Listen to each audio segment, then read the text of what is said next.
할렐루야. 1월 18일 주일 매일 성경 묵상입니다. 오늘 말씀은 창세기 12장 10절에서 20절의 말씀입니다. 여러분은 한평생 살면서 지금까지 무엇이 가장 걱정이었습니까?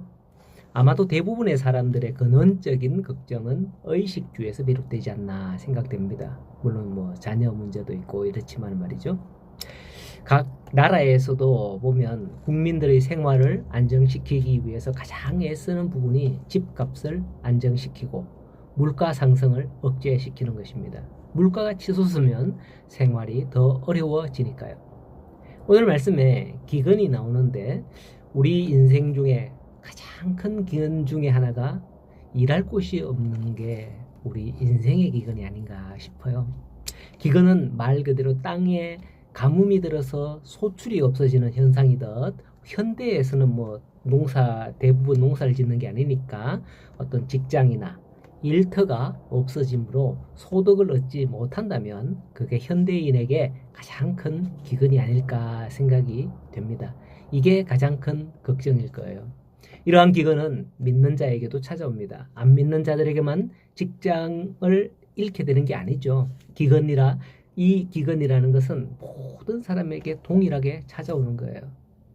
만약에 인플레이션이 되고 실업률이 높아지면 믿는 자건 믿지 않는 자건 퇴직을 해야 되고 명예퇴직을 하기도 하고 해고가 되기도 하고 이렇게 해야 되는 거예요.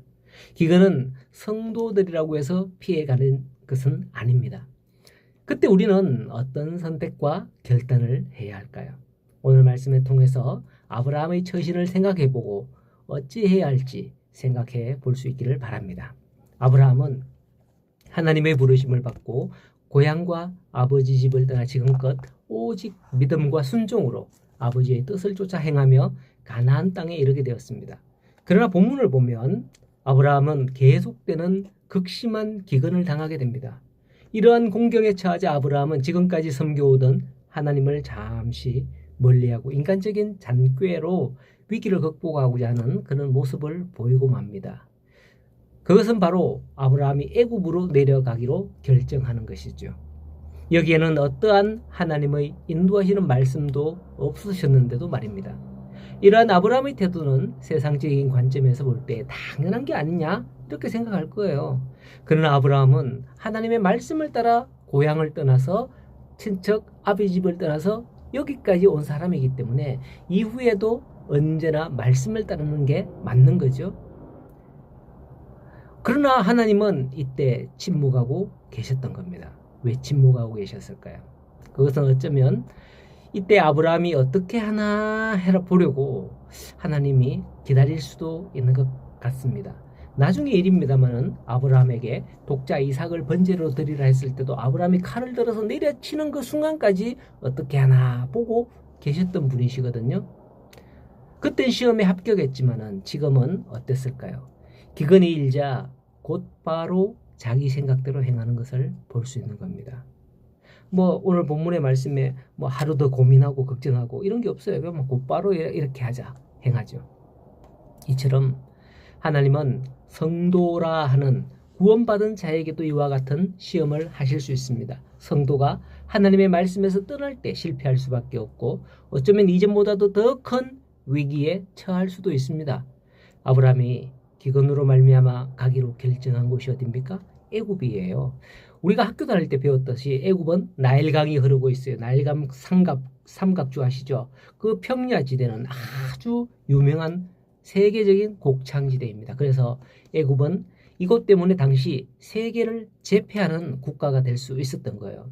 아브라함도 이러한 소문을 듣고 내가 애굽으로 가면 분명히 살 수 있을 것이다 라고 생각했을지 몰라요.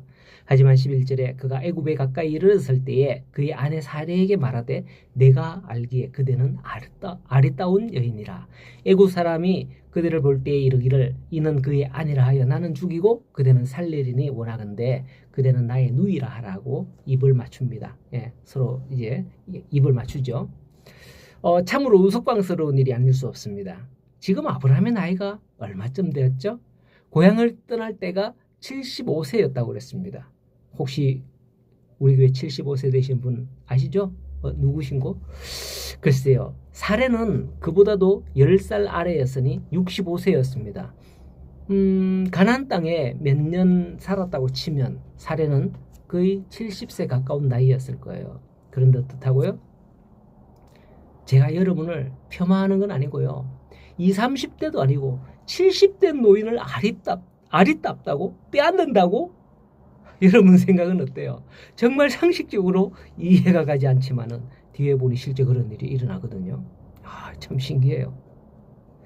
14절에 아브라함이 애굽에 이르렀을 때에 사람들이 그 여인이 심히 아리따움을 보고 바로가 궁으로 불러들였다라고 합니다. 바람둥인가? 바로가?